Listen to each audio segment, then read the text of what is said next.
Hi everybody, this is Mrs. Wilson, and today we're going to be going through the test review. I thought I would do this a little bit differently, and instead of having you look up the answers, I would go through each one with you. So let's begin.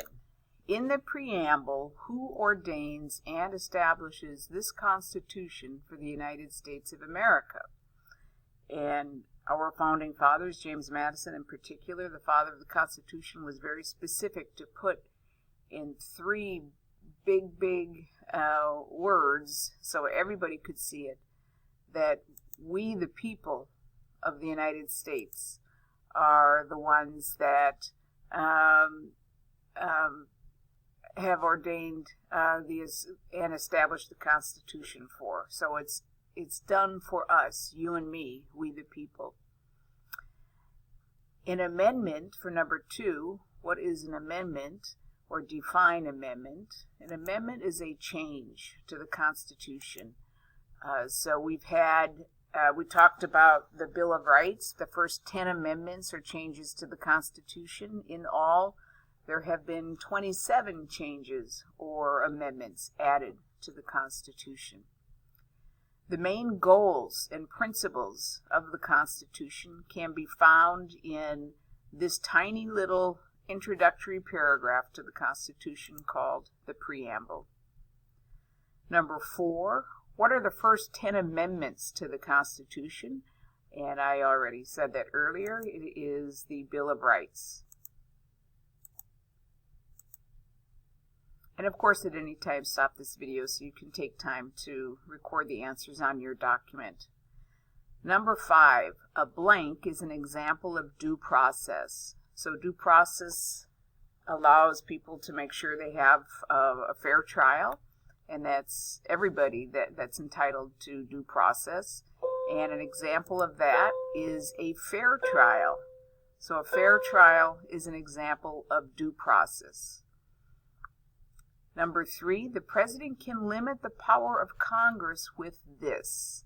And it's one of his roles and one of his responsibilities that he has the ability to do to limit the power of another branch of government. And in this case, that other branch of government is the legislative branch.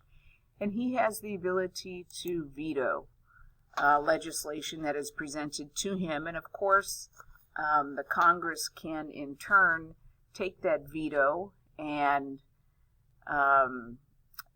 send it through the Senate and the House of Representatives again, and if they get 2/3 of each house or each chamber of the House of Representatives to agree to it, then it will override the president's veto and become law. Number 7, which branch decides whether a law is unconstitutional? And that is the judicial branch. So the Supreme Court is the highest court of the land, and they have the right to limit and check other branches of government, and in this case they can determine after reading the Constitution if a law does not follow the Constitution, then it can be declared unconstitutional or illegal. Number 8, which amendment allows newspapers to criticize the government? So newspapers fall under the freedom that is protected by the First Amendment, which is freedom of press. So the First Amendment protects our ability to criticize the government using newspapers. Number 9, this amendment protects the right to own and bear firearms. And if you remember your hand signals and you use your index finger and your thumb to make a firearm, a gun, a handgun, you would know that that is the Second Amendment. This amendment protects citizens from cruel and unusual punishment. And again, if you recall your hand signals, your hand signs, you would know that if you lock the 4 fingers from each hand behind your neck or behind your back, that represents the 8th Amendment. So 4 fingers on each hand represents the 8th Amendment, and which says that we have a right to be protected against cruel and unusual punishment. And many of these, as I mentioned in the Bill of Rights video, many of these amendments are amendments that protect not only the innocent, but those that have been accused of a crime, because under our system of law, people are innocent until proven guilty. And whether you are charged with a crime and found guilty or not, you still have your First Amendment, you still retain your amendment rights as covered by the Constitution.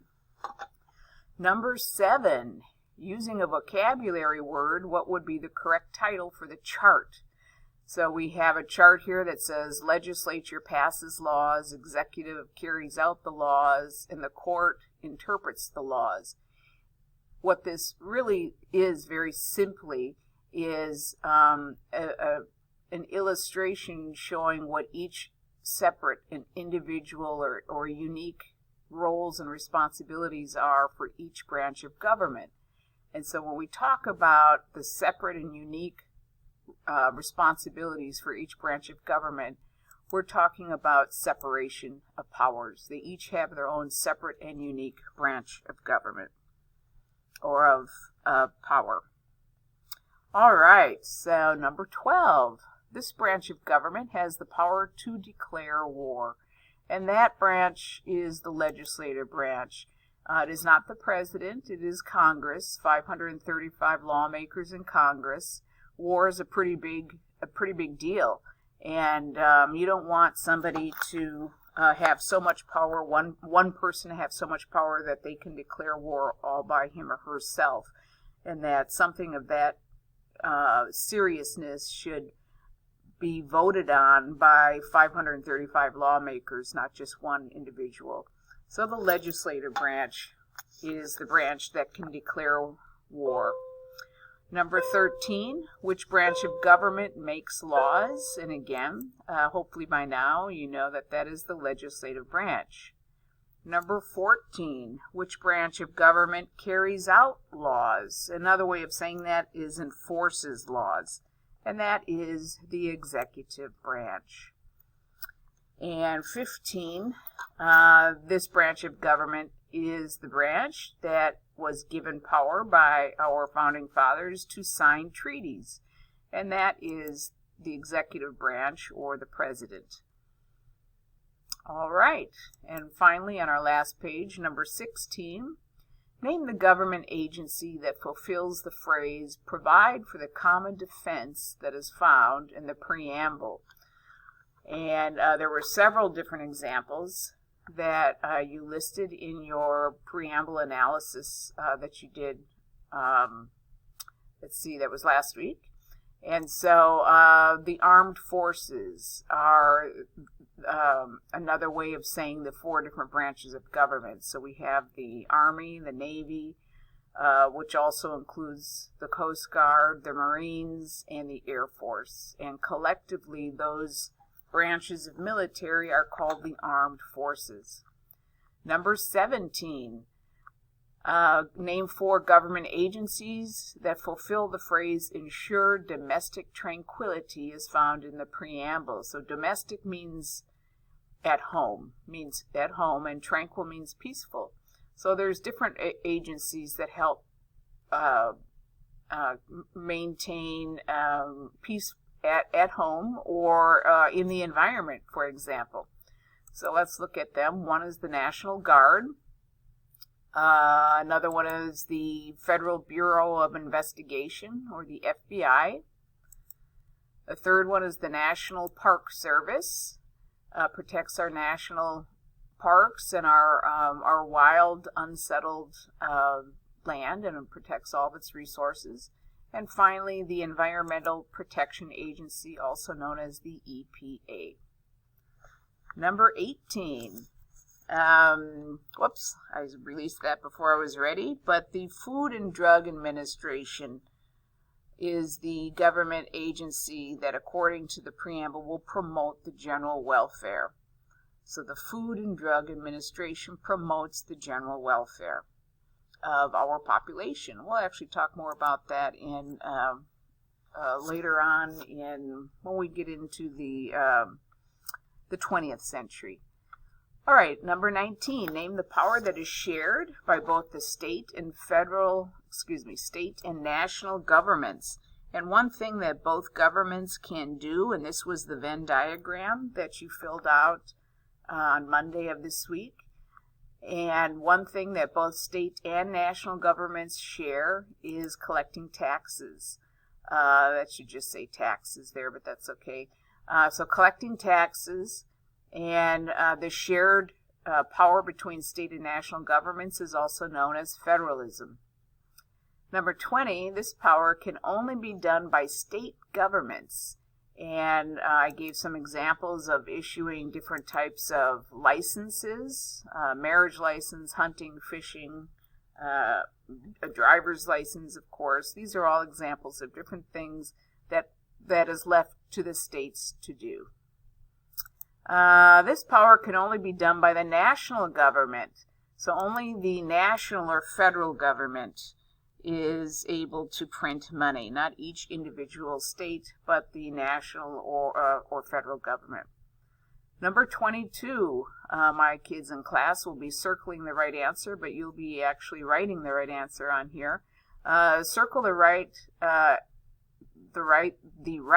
that is not part of the First Amendment. So is it religion, speech, trial by jury, or assembly? And of course, it is trial by jury. If you remember your First Amendment rights or your First Amendment hand signs, you know that there are 5 parts to this: religion, speech, assembly, petition, and press. All make up the First Amendment. Number 23, the amendment that guarantees the right to a speedy trial. And that is the 6th Amendment. And your hand signs help to kind of facilitate the memory of that particular amendment when you use your index finger on one hand and you point to where a watch would be on your other hand, and you have your 5 fingers spread out, and that means the 6th Amendment. So right to a speedy trial. So pointing at your watch, time is important, and we want this done quickly but fairly. All right, the judicial branch, hopefully we recall, interprets the laws. And finally, this document was created by our founding fathers in Philadelphia in May 1787 and is the main law of the United States. And hopefully, of course, by now you know that that is the U.S. Constitution.